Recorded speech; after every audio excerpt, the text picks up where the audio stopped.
at Sibley State Park. If you haven't been here in a while, you want to get on over here. We're visiting with my friend Dick Clayton, who's the naturalist and head honcho over here. He's going to tell us a little bit about some of the winter activities that you can get off your couch and enjoy. And they include things like snowshoeing. Dick, tell us about your snowshoeing and how people can be a part of that. Well, this is something we've been doing for a lot of years, 20, 25 years. About every Saturday from the 1st of January to the end of February. So at 2 o'clock we have snowshoeing activities, primarily for beginners, just an introduction to it. Like you said, get off the couch, get out and enjoy Minnesota. It's an easy thing to learn how to do. You get a little exercise, a lot of fun, meet a lot of new people. And it's something that we, like I said, we do every Saturday.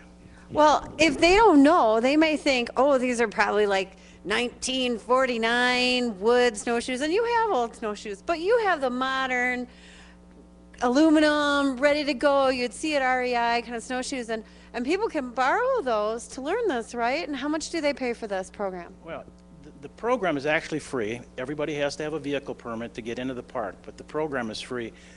Because of the number of snowshoes that we have, we limit it to 20 people. People have to call and reserve a pair of snowshoes, and then they show up, and we'll do the program. Now, a new twist this year is that we're actually renting snowshoes too.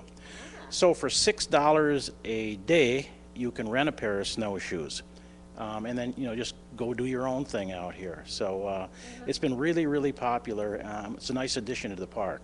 And what kind of footwear do you need to wear to use the snowshoes, Dick? Just just a regular winter boot. And people have a tendency to overdress. Once you get snowshoeing, you're putting off a lot of heat and getting a lot of good exercise. And so just dressed appropriately for the weather and just a basic winter boot. That's all you need to do. So it's free, 2 o'clock on Saturday afternoons, and it's great for the whole family. So bring your kids or your grandkids or the next door neighbor and come on out and enjoy winter over at Sibley State Park. You all are going to have some maple syruping coming up. So tell our guests about that too. Well, it's, again, something we've been doing a long time here, real popular. We call it maple syruping from tree to taste, and we show people how to tap maple trees, the different equipment you need. We'll boil down the sap, and if everything goes okay, by the end of the program, we'll take off the syrup, and I'll pass some around in little cups, and everybody will get a taste of maple syrup that was just a few hours ago sap out of a tree. Yeah, so homemade maple syrup from Minnesota. And yeah, right. And that's something we do because of the weather.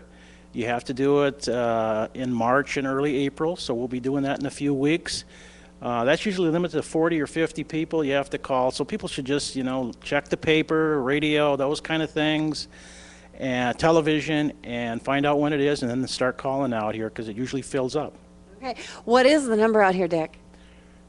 320-354-2055. A little slower for those people who just ran to get a pen. Hold on.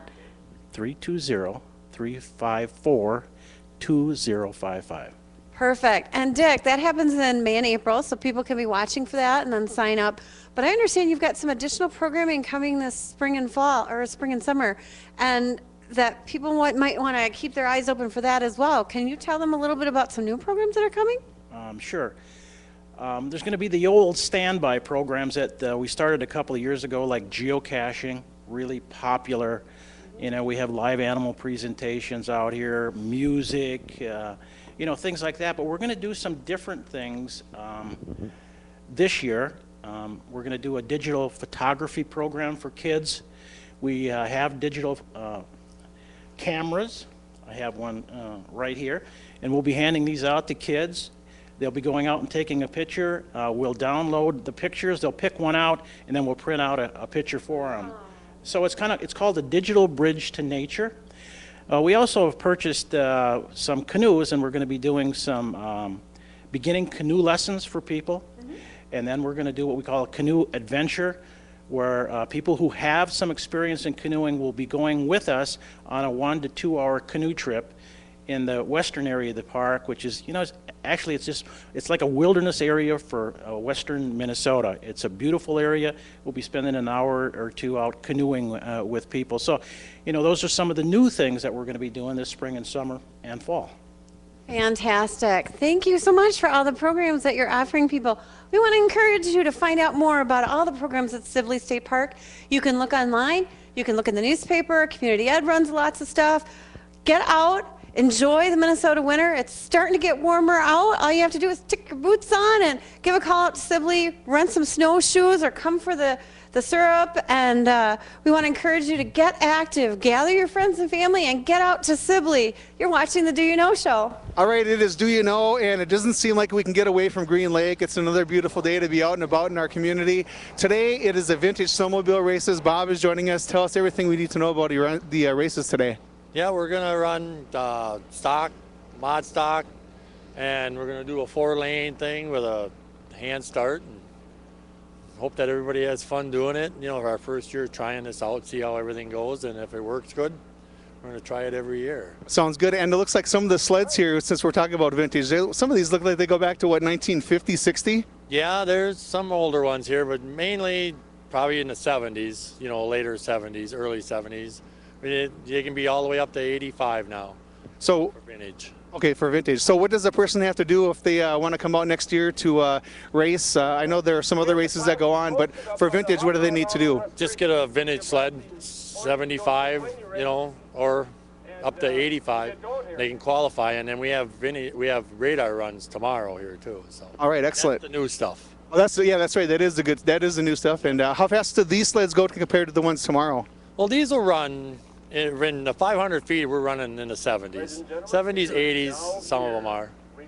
And then in the radar runs, they can run that 1,000 feet there. These older ones will run in the 90s. Excellent. All right. So it's a great day to be out. Again, if you get a chance next year, you want to check it out, you can bring your sled out, do the radar run, or you can be in the races. Yeah, all right, great. What about a number? Is anyone, if they want to get a hold of someone, how do they do that? They can call my brother. He works at Bristol's in St. Cloud, and we got flyers we put up every year. So. And that's Big Joe, right? Yep, that's my brother, yeah. All right. We're doing it up. It's Do You Know? Let's check it out.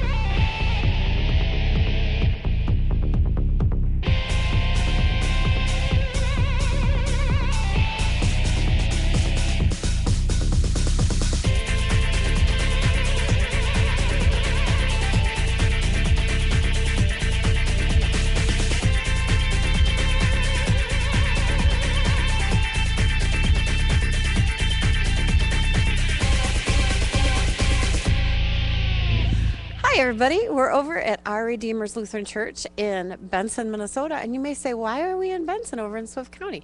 We are here because we're working collaboratively with some volunteers who are doing some amazing things to help out the kids and the youth and adults in our region who have sensory disorders. A sensory disorder, what's that? Well, that may be ADHD or autism or other kinds of disorders that cause kids to have problems focusing.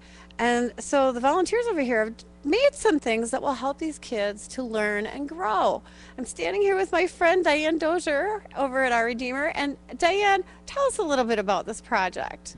Well, I became aware of sensory disorder through my grandson at school. And from there, I made some blankets for him and also the class that he was in. And then my name somehow got to some other people. And then an email came, and I was asked if I would be willing to help, and I said, sure, I would be willing to help.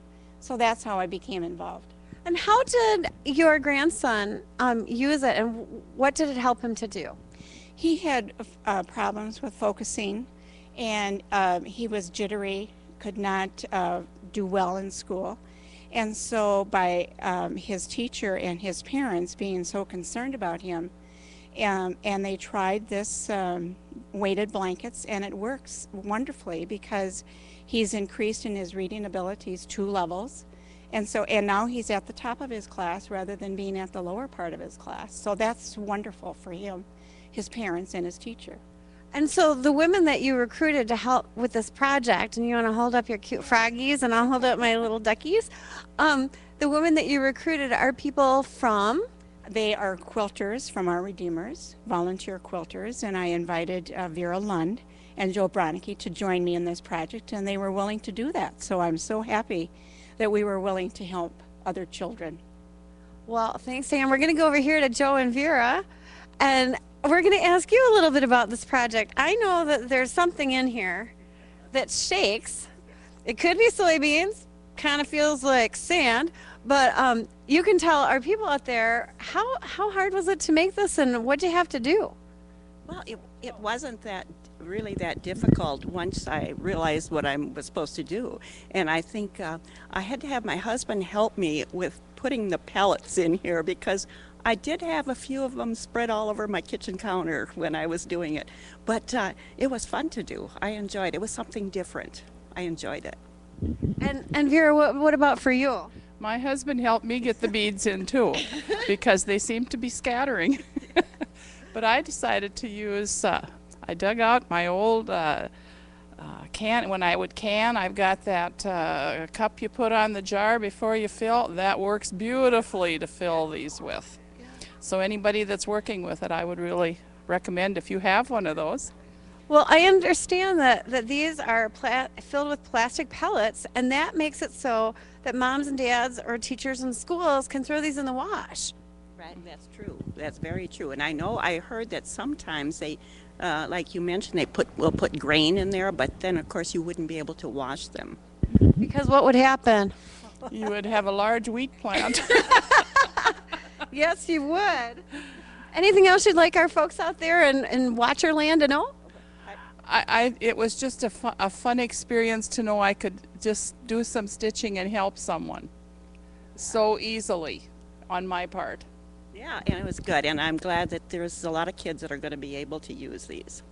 And speaking of kids, we're going to go over and visit with my friend Lainey, who's 4 years old and got a weighted blanket. And we're going to find out a little bit more about how she likes it and why it's helpful to her. You're watching the Do You Know show from Our Redeemers Lutheran Church and all the volunteer quilters who've done so much hard work to make these beautiful blankets for kids and teens and adults in our region. We're over visiting with Melena Perry, who goes by Lainey. And Lainey, you got a really, really pretty new blankie, didn't you? Yes. So tell us a little bit about your new blankie. I like it. What does it do for you? How does this help you? I like it because it's heavy, and it helps me take a nap. It helps you take a nap.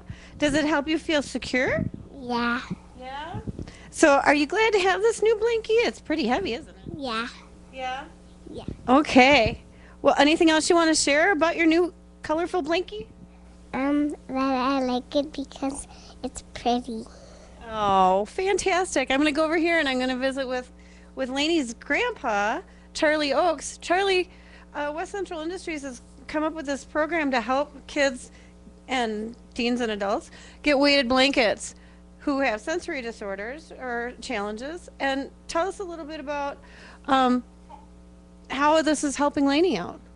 Well, Lainey's a really very smart, wonderful girl who sometimes has a hard time calming down.